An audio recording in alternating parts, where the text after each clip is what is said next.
Before I start this, I would like to bring your attention to Shariff Jabir. In the description are a link to his video and a link to his Patreon account. Any amount helps.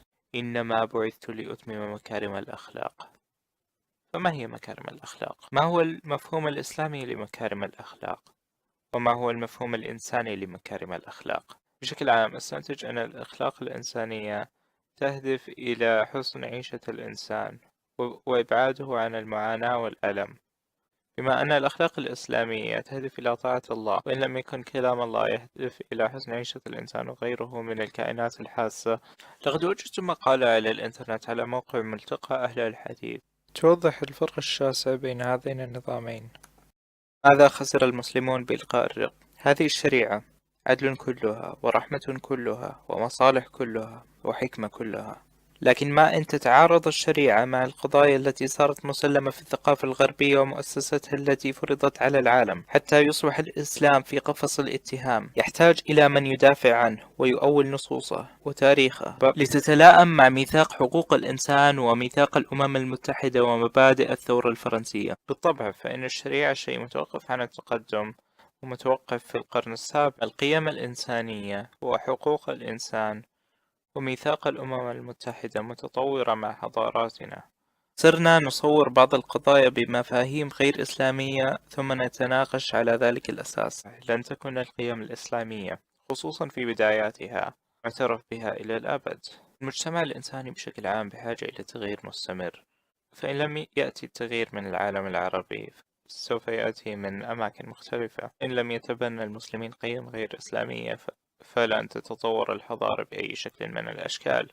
فليس في رغبة أي شخص عاقل وإن كان مسلما الحياة في مجتمع نبي الإسلام محمد. تدعي الكفار لحماية ثقافتهم وأفكارهم أنبازا يقذفون بها من حاد عن صفهم، معاد للسامية لمن يعادي اليهود، كاره للمثليين لمن يتبرأ من عمل قوم لوط، جنسي لمن يرى قوامة الرجل على المرأة، عنصري واستعبادي لمن يسلم بمشروعية الاسترقاق. هذه ليست أنباز يرمى بها من يعادي فكر الغربيين، هذه حقائق يصف بها من يعادي حسن عيشة الإنسان. فقد وصلنا في حضارتنا مكان نعترف فيه أن من لم يدخل في مجموعتنا لا يزال على حق الحياة وحسن العيشة.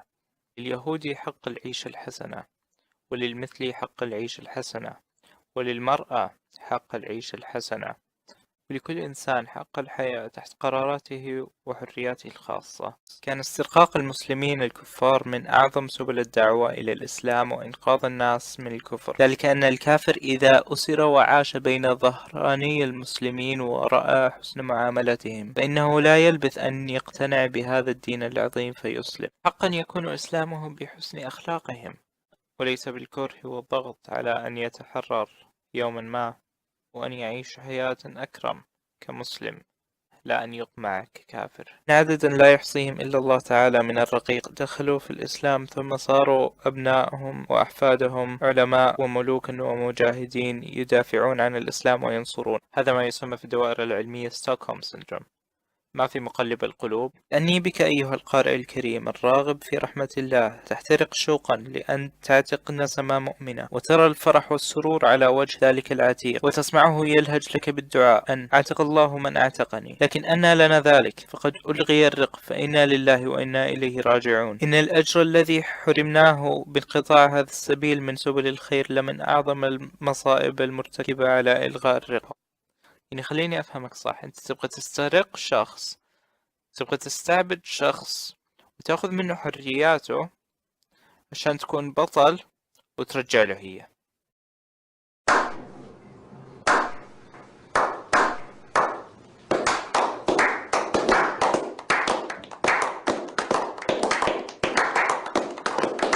سبيلا من سبل الاستعفاف والإعفاف. صار الزواج معضلة من معضلات العصر بين الشباب المسلمين لأن قسمة قضاء الوطر في عصرنا ثنائية، زواج أو زنا، وكانت قسمة أسلافنا ثلاثية، زواج أو زنا أو تسري. تسري يعني اغتصاب، يعني بشرط الموافقة، إما أن تتزوج شخص وتمارس الجنس معهم بموافقتهم وبلا انتهاك حرياتهم أو حقوقهم، أو ممارسة الجنس مع الشخص بلا انتهاك حرياتهم ولا حقوقهم، الاستمتاع معهم وليس بهم. الحالتين التسري بملك اليمين أو نكاح الأمة أقل وأيسر من نكاح الحرة، فلعلك ترث أو توهبها أو تدخر لشرائها كما تدخر لشراء الثلاجة أو السيارة. قداسة الإنسان تدخر لشرائه كما تدخر لشراء الثلاجة أو السيارة، يعني الإنسان صار مجرد سلعة.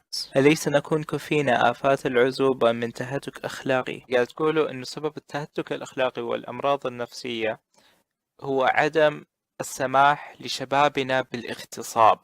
ما أتوقع أنه بقدرتي ذكر تهتك أخلاقي بشكل أقبح. ما راح أكمل قراءة المقال لأني أتوقع الفكرة وصلت، لكن هدفي من قراءة هذا المقال ليست هي إظهار المسلمين كناس متهتكين أخلاقيا.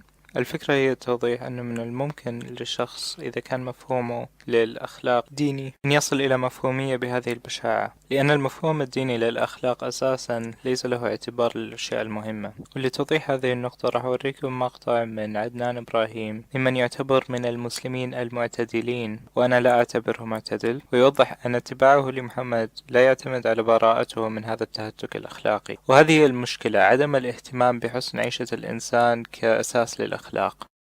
والله تبارك وتعالى أعلم وهو يقول حق ويهدي السبيل، وليس لأمثال هؤلاء المشككين أن يقولوا من بعد كلامي هذا أو مثل كلامي هذا نعم الآن نقبل به نبيا ونبرئ ساحته. ما هكذا تكون قضية الإيمان، ما هكذا يكون الإيمان بالله ورسوله عليه الصلاة والسلام. أنا لدي استعداد أن أشكك في مرويات، في أحاديث، في أشخاص، في أشياء كثيرة، لكن لا أشكك في نبيي، لا أشكك في سبب نجاتي عليه الصلاة وأفضل السلام. اللهم إنا نسألك أن تهدي قلوبنا.